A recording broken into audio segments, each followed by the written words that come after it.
Assalamualaikum. Video tadi yang saya bagi tu, ini cerita pengajian yang dalam. Dia lebih kepada kefahaman dia tentang ilmu mengenal diri. Banyak benda ni, banyak orang belajar benda-benda macam ni. Benda ni tak boleh. Ini dia kena duduk bincang secara mendalam, secara ilmu. Cuma Bapak tengok tentang ayat tu tadi kan, dia sebut wajah Allah tu tadi, ayat Baqarah 115 tu. Sebab dalam Arab pun dia tak bunyi, dia dah sebut wajah tadi. Dia lebih kepada ayat dia bunyi macam ni, Bismillahirrahmanirrahim. Kepunyaan Allah timur dan barat, kemana kamu menghadap, maka di sanalah khiblat Allah, mana perkara yang disukai Allah. Dia bukan wajah Allah. Tapi tak tahulah tafsir dia tu macam mana kan. Sesungguhnya Allah maha luas kurnia dan maha mengetahui.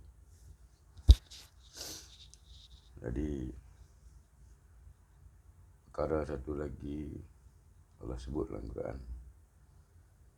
Kita tengok surah Qul Huwallahu Ahad tadi. Allahu Samad, lam yalid wa lam yulad wa lam yakul lahu kufuwan ahad. Tidak ada yang setara dengan Allah.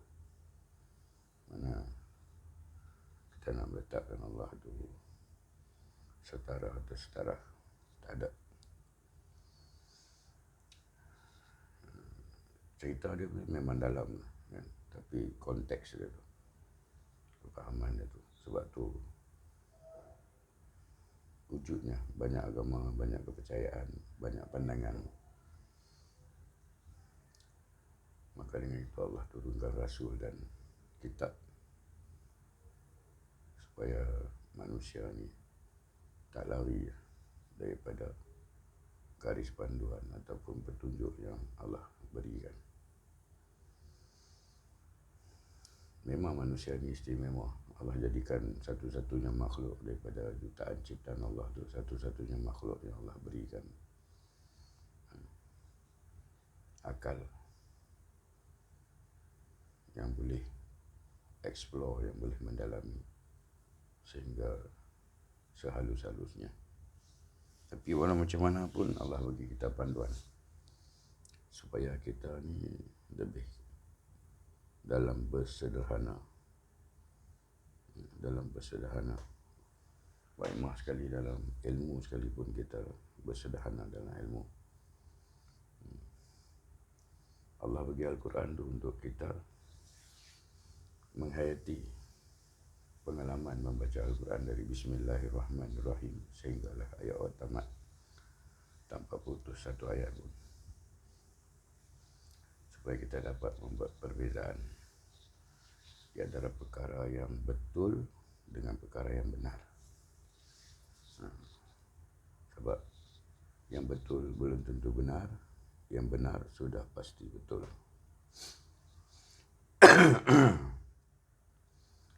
Jadi kebanyakan kita manusia ni akan banyaknya terkilaf lah di antara perkara yang betul dengan yang benar.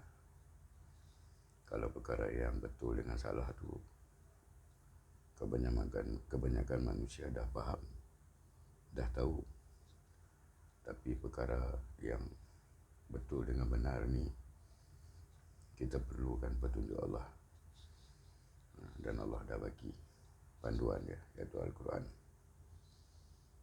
Sebenarnya kalau kita tengok Allah cerita dalam Quran, Rasul Musa AS, Rasul Musa setelah dia nyeberang Laut Merah tu dengan kaum dia daripada Mesir ke Palestin, dia naik ke Bukit Tursina.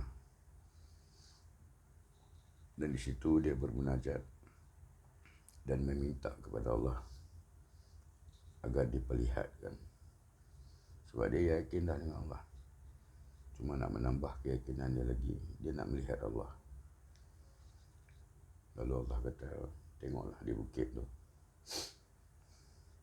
Tak kala dia melihat bukit, bukit tu pun hancur. Dan dia pun pingsan. Bila dia bangun daripada pingsan, Allah kata bukit yang kukuh, yang besar tu pun tak mampu nak melihat aku. Macam mana anak melihat aku? Itu satu panduan lah untuk kita fikirkan. Macam mana kalau ada orang kata dia boleh melihat wajah Allah, atau ada orang kata sama ada wajah Allah atau Allah itu sendiri ada pada dirinya. Sedang Allah kata dia tidak beranak dan tidak diperanakkan, dan tidak ada yang setara dengannya. Tak ada yang dapat setara dengannya. Cerita dia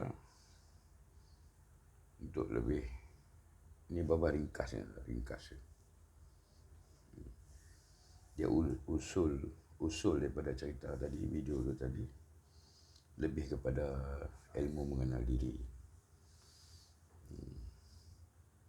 Jadi di sini pun ada kekilafan, ada ajaran-ajaran atau pahaman-pahaman yang berpegang pada bahawa Allah itu wujud di dalamnya, di luarnya, atau di sekelilingnya. Itulah istimewanya manusia. Allah angkat manusia ini sebaik-baik kejadian. Kemudian dia kata dia turun rendah derajat. Jadi tugas kita untuk naik proses daripada satu derajat ke satu derajat, proses untuk naik, untuk balik kepada sebaik-baik kejadian tu. Untuk balik kepada proses tu, untuk balik kepada sebaik-baik kejadian dalam proses tu, tak ada lain panduan ataupun jalan ataupun cara melainkan kita mentelaah Al-Quran. Sebab di sana Allah tunjuk jalan untuk balik kepada derajat sebaik-baik kejadian. Jadi dalam semua perkara dalam alam ini, Allah ciptakan dengan kun fayakun, dan adanya Allah perintah malaikat untuk melakukan. Tapi bab roh ni Allah sebut, aku tiupkan rohku ketika kita dalam ketika bayi dalam jasad ibu, dalam rahim tadi. Ayat tu berbunyi seolah-olah Allah sendiri melakukannya tanpa bantuan dari malaikat ataupun tanpa dia menggunakan perintah kun fayakun tu tadi. Allah kata, aku tiupkan rohku. Jadi di sini ada khilaf untuk banyak orang, mungkin khilaf untuk faham. Bagi contoh lah, ini jam siapa? Ini jam babah kan? Atau ini babah kan? Jam babah, bukan babah. Jadi orang sangka yang Allah tiupkan rohku tu, jadi bila dah masuk dalam badan, di situ ada Allah. Jadi Al-Quran menjelaskan supaya kita faham. Banyak benda nak faham. Kalau kita tak baca pun memang susah nak faham, tapi kita kena baca berulang-ulang. Dari Bismillahirrahmanirrahim, satu ayat demi satu ayat sehinggalah watamat. Dan kalau boleh kita ulang sekali lagi dan ulang selagi mampu dalam hidup, kita ulang. Baca untuk faham. InsyaAllah Allah akan bagi petunjuk. Daripada situlah wujudnya ilmu mengenal diri, di mana kebanyakan manusia khilaf sangka rohku tadi adalah Allah. Jadi di situ dikembangkan cara berfikir, dikembangkan cara kepercayaan, dikembangkan. Tapi puncanya dia khilaf di situ. Dia tak faham rohku dengan aku tu dia salah letak. Maha suci Allah daripada sifat keji dan lemah. Dan Allah dah jelas dalam Quran sejelas-jelasnya. Segala sangka-sangkaan manusia terhadap Allah, terhadap ilmu Allah, terhadap petunjuk dan pengetahuan, Allah dah jawab semua dalam Quran. Kita hanya perlu baca, memahami dan teruskan sehingga kita dapat petunjuk daripada Allah. Okay. Bab solat tadi perlu dikaji, dipahami. Solat ada, rukuk ada, sujud ada. Tapi apa itu solat? Apa itu rukuk? Dan apa itu sujud? Dan Allah jawab di dalam Al-Quran. Dipendekkan, asasnya kita jangan percaya selain Allah. Jangan sembah kepada selain Allah. Dan jangan bergantung kepada selain Allah. Itu asas tauhid. Yang paling penting nak jaga, jangan syirik. Itu sangat rugi. Sebab bila syirik, kita dah terputus hubungan dengan Allah. Maka kita akan berada lebih jauh daripada Allah. Tak ada apa nak komen sangat pasal video tu, sebab dia permulaan pun dia mungkin dah terkilap. Jadi dia pergi mendalam dengan cara yang dia faham. Kat sini pun dari segi ayat ni dia baca Baqarah 115 itu pun ada khilaf. Maksud ayat tu kepunyaan Allah timur dan barat. Kemana kamu menghadap, di situlah kiblat Allah. Maksud ayat tu tadi, kemana saja yang kita lihat, kita akan melihat apa yang Allah ciptakan. Semua itu ciptaan Allah. Semua itu ciptaan Allah.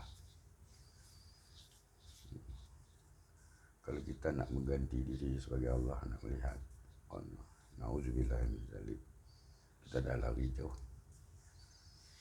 Jadi antara Allah dengan kita tu tak ada setara, tak boleh disetarakan. Kita tak boleh mempersekutukan Allah dengan satu apapun. Macam mana pun kita tetap ciptaan Allah. Macam mana pandai, hebat, tinggi ilmu pengetahuan pun, kita ni adalah yang dicipta. Allah itu pencipta. Benda ni dia halus. Video tu tadi cerita banyak halus lah. Tapi itu cara dia faham. Caranya Al-Quran fahamkan kita. Kita ni dicipta. Dan Allah itu pencipta. Tidak ada yang setara dengan Allah. Dan tidak ada yang dapat kita persekutukan dengan Allah. Teruskanlah macam tu, insya-Allah. Yang lain-lain tu kita teruskan membaca Al-Quran untuk kita faham. Semoga Allah membimbing kita, memberi petunjuk. Tanpa membaca wahyu Allah, iaitu mesej-mesej yang Allah hantar kepada manusia untuk manusia faham dan amalkan. Tanpa itu susah kita nak buat satu pertimbangan, nak dengar siapa, nak percaya yang mana, nak terima yang mana. Akan jadi kesukaran. Sebab kalau ada 100 orang manusia, dia ada 100 pandangan, mungkin 100 pengetahuan. Tapi Allah sebut dalam Quran, kamilah guru kamu. Di ayat lain juga Allah sebut, kami yang mengajar kamu. Jadi bergantunglah kita kepada Allah. Baliklah kepada Allah. Cara yang terbaik untuk balik kepada Allah, baca mesej yang dikirimkan Allah kepada kita melalui Rasul, yaitu Al-Quran, yaitu wahyu, kalamullah, kata-kata Allah. Baca itu supaya kita lebih jelas, lebih yakin. Ini kata Allah, ini perintah Allah, ini petunjuk Allah, ini yang nasihat Allah, ini larangan Allah. Jadi kita terus dapat maklumat dari situ. Perkara-perkara yang gaib, perkara-perkara yang halus tu, insya-Allah Allah akan tunjuk kita. Jadi Baba lebih pegang pada prinsip, dia ada dalam hidup ni, dia ada satu dunia ni, ada dua alam, satu alam gaib dan satu lagi alam nyata. Alam gaib ni sangat halus. Yang kita ada sekarang alam nyata, tapi kita hidup dalam dua alam. Satu dunia ni dua alam, gaib dan nyata.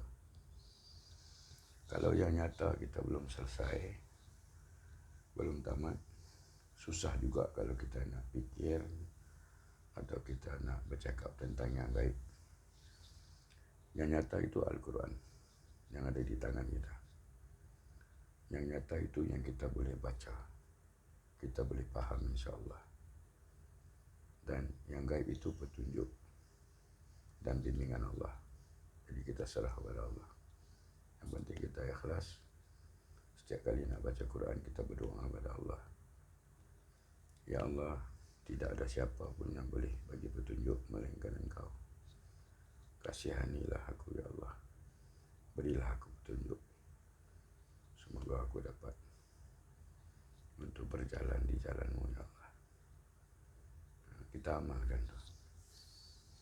Kita orang kerdil, kita amalkan tu insya-Allah. Jangan putus untuk membaca. Sebab Al-Quran itu Allah nak berhubung dengan makhluk, dengan kita ni, dia Allah boleh guna segala-gala yang ada alam ni untuk berhubung dengan kita. Tapi untuk kita berhubung dengan Allah, satu-satunya yang ada, yang nyata adalah Al-Quran. Itulah satu-satunya perhubungan kita dengan Allah, iaitu kita membaca, mentalaah, memahami mesej-mesej yang dikirimkan Allah kepada kita. Itu wahyu dia. InsyaAllah, semoga amalan kita membaca Al-Quran ni diredai Allah, dan Allah bagi kita petunjuk.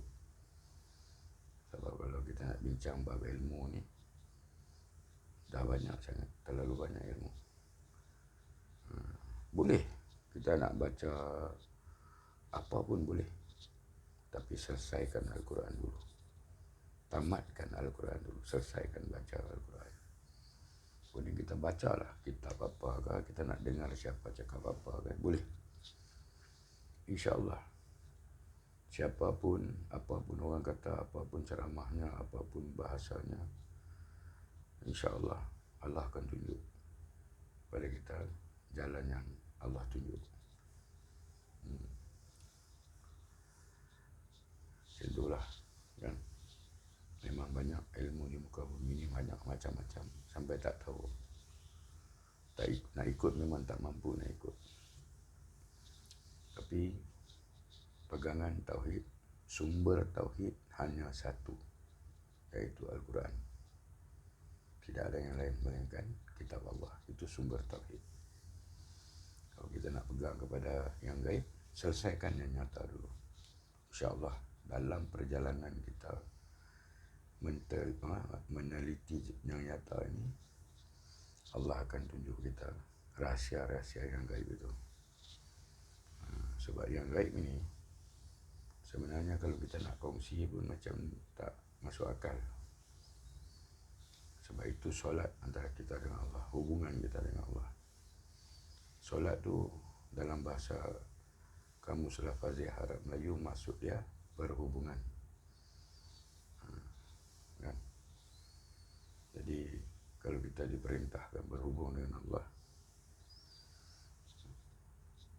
dalam berdiri betul, ketika rukuk dan ketika sujud, cara hidup kita. Jadi bacalah supaya Allah tunjuk kepada kebenaran. Kebenaran hanya ada di sisi Allah, tak ada di tempat lain. Untuk mencari kebenaran, balik kepada sumber yang benar, yaitu Al-Quran. Yang lain itu Bapak tak nak komen lah. Sebab mungkin Jaya itu dia ada taraf atau ilmu dia yang mungkin Bapak belum sampai.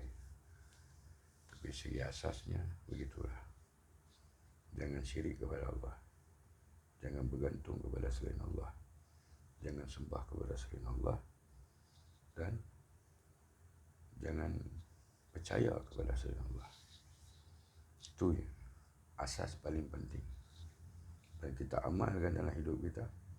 Tidak syirik kepada Allah, tidak percaya kepada selain Allah, tidak sembah kepada selain Allah, dan tidak bergantung kepada selain Allah. InsyaAllah dalam masa yang sama kita teruskan membaca Al-Quran. InsyaAllah, semoga Allah beri petunjuk. Assalamualaikum warahmatullahi wabarakatuh.